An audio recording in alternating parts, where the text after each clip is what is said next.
Ustaz izin bertanya, apakah jika telah berzina dengan orang lain, ketika sudah memiliki suami, apakah harus jujur kepada suami atau bagaimana? Lalu bagaimana cara bertobat karena takut kepada Allah Subhanahu wa taala? Apakah masih terbuka pintu tobat untuk hal seperti itu? Nasallallahu alaihi. Yang pertama, tobatan nasuha, dan yang melakukan harus tahu dia melakukan kesalahan yang sangat fatal dan menghinakan dirinya sendiri.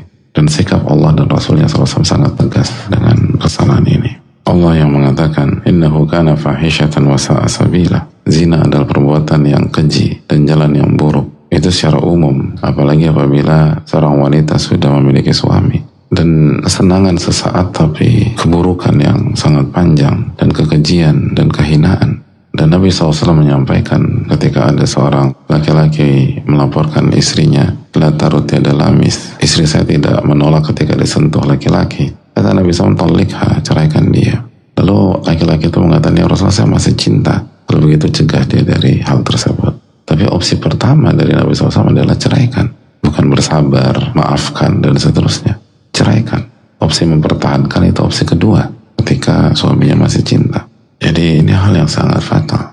Dan ketika para sahabat terkejut mendengar ucapan Sa'ad bin Ubadah ketika beliau berandai jika beliau melihat istrinya selingkuh, itu kan para sahabat terkejut dengan apa yang diucapkan beliau, sampai Nabi mengatakan, atajabuna min ghairati Sa'ad, apakah kalian terkejut dengan kecemburuan Sa'ad?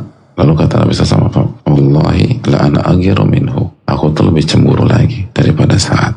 Itu kan berarti ini tuh gak main-main. Dan dalam riwayat Nabi mengatakan, wallahu aghiru minni, dan Allah lebih cemburu lagi daripada aku. Itu fatal. Dan kita tahu bersama-sama bahwa di dalam fikih, wanita yang sudah bersuami jika melakukan hal tersebut dan semua syarat-syaratnya sempurna atau syarat-syaratnya terpenuhi, maka hukumannya hukuman rajam dan sangat fatal. Walaupun dalam kasus ini tidak diberlakukan, tapi kita harus tahu bahwa hukum asalnya itu kalau syarat-syaratnya terpenuhi. Karena pada dasarnya di dalam perbuatan ini ada hak Allah, lalu ada hak suami. Jadi benar-benar tutup aib yang sangat fatal, itu lalu tobat nasuha. Benar-benar minta ampun